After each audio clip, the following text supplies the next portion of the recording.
Welcome back to the Deep Digger Sports Pod. I'm your host, Drew, my other host right over there. What's up? It's Dee. Good to see you again. Be sure to hit that like button. Go ahead and subscribe. Drop some comments below. Let us know your thoughts.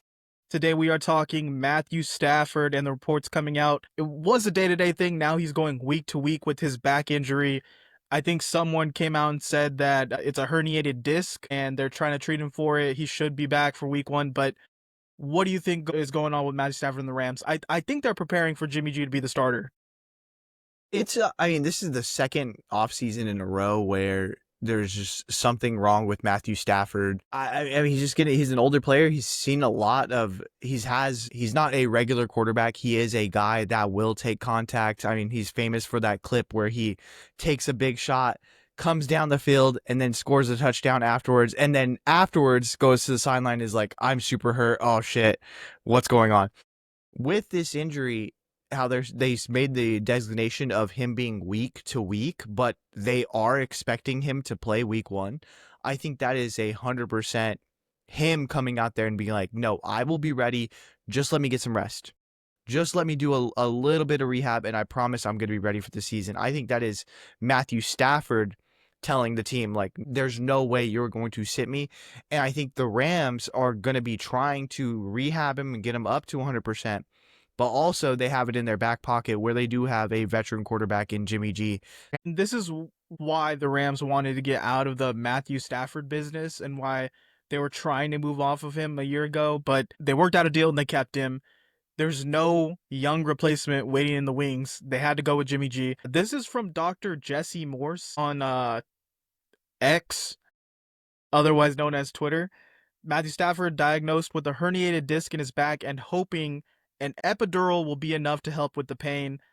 He said back pain is tricky, and epidural is essentially just a cortisone shot placed strategically to try to calm down the nerve. Yeah, I mean, that's not a fix. That's not like, yeah, he is going to be better. It's like, okay, we're going to give him an epidural and that's going to numb the pain. And it's like, okay, well, how long can Matthew Stafford really keep this up until he is 100%? But also, he's going to be playing in the NFL. He's going to be playing specifically in the NFC West where they get after quarterbacks. And so I just don't know if they're setting themselves up for success by rolling him out there week 1 and him not being 100%. Again, we'll see. The designation of week to week does have me looking kind of sideways at it, where it's like, you never really see that. Like, oh yeah, we're going to play it by ear on a week to week basis with like quarterbacks specifically, especially in the preseason. I would have just, if I was them, I would be like, okay, well, we are the Rams. Famously, we do not play our starters in preseason. I would have just rolled with that. I would have not said anything, but the fact that there are those rumblings coming out of the camp, I think there are reasons to be concerned if you're a Rams fan. Yeah, and this is going to happen where it's a young team, but you're led by a very old veteran quarterback. When is the changing of the guard going to happen, and how are you setting yourselves up for that? Because they did basically on the fly hit the reset button with that defense, with the weapons they have, and they can be successful for the next few years, but it's going to fully depend on how they replace Matthew Stafford after this season. And maybe, I'm saying this as a 49ers fan who hated Jimmy G, maybe he gives them some stability for the next 2 or 3 years. He is a guy that has a lot of experience, who is a veteran in the room. And if he can click with Devontae and Puka, who knows? But they do need, I think, a younger answer there in this offseason. But lucky for them, in typical Sean McVay fashion, they are probably going to do well in this draft this offseason.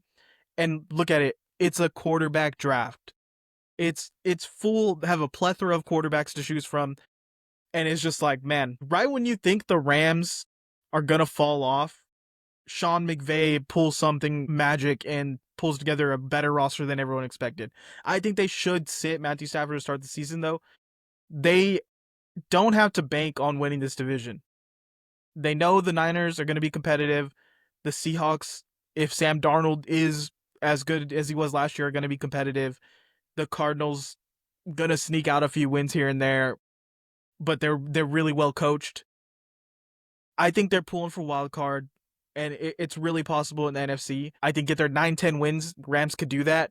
but you're not going to do it if you are putting Matthew Stafford out there and he gets hurt again. Yeah, I mean, it just depends. If he is 100% ready to roll as they're expecting him to be, like quote unquote, expecting him to be in week one, then yeah, you roll it out. Hey, we can't afford to get behind on this. And I don't think that the NFC West is going to be like a murderer's row as it's been in some years. I think I'm kind of a little bit, on the like, is an anomaly on the Sam Darnold side. And I think that the real competition is obviously the Niners, who have a last place schedule.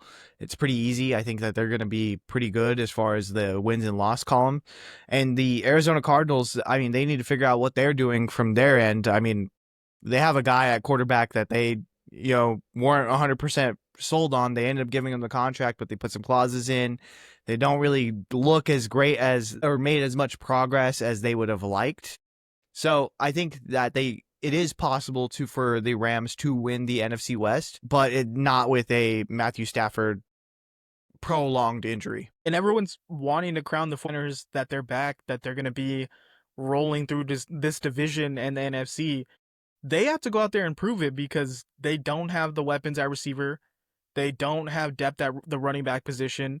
The defense was getting abused last year. The 49ers have to rely on some young guys in that secondary to really pull it together. And the defensive line, they have to pull it together. So I think a lot of people getting ahead of themselves with the 49ers. Yeah, and I mean, again, they're rolling out me and you at wide receiver.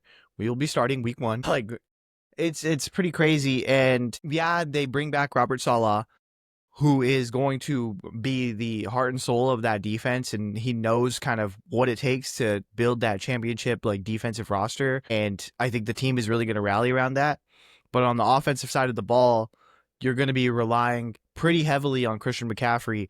I know you just signed Brock Purdy, but hopefully they make a move at some point before the season starts for a wide receiver, or at least like early on in the season to get a wide receiver, because there is none right now. And I think you got to rely on George Kittle more. And I know Shanahan has always kind of tethered, George Kittle to the offensive line and being like, okay, well, we have a guy who loves to block. We will use him as our sixth offensive lineman. But I think you have to, this year especially, unleash George Kittle and show him as a receiver rather than as a blocking tight end. Oh, they're shaky at the receiver position, and you could tell just by their moves. They're bringing in every wide receiver off the couch to try to audition for a spot. They brought in Equanimeous St. Brown. They cut him. Andy Isabella gets hurt the same day. They bring back St. Brown. So, yeah, there's still a lot of question marks with the 49ers roster. And with the elite defense that the Rams have, they are going to be competitive. And they have weapons at receiver. They just re-signed Kyron Williams. They have a squad that can potentially go to a Super Bowl. Like they were on the precipice. They were right there. Maybe if it's not a crazy weather game, they're going to the Super Bowl.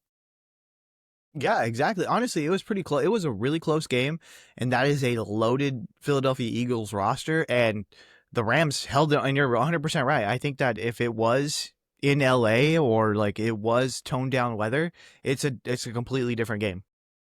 We'll see you this year.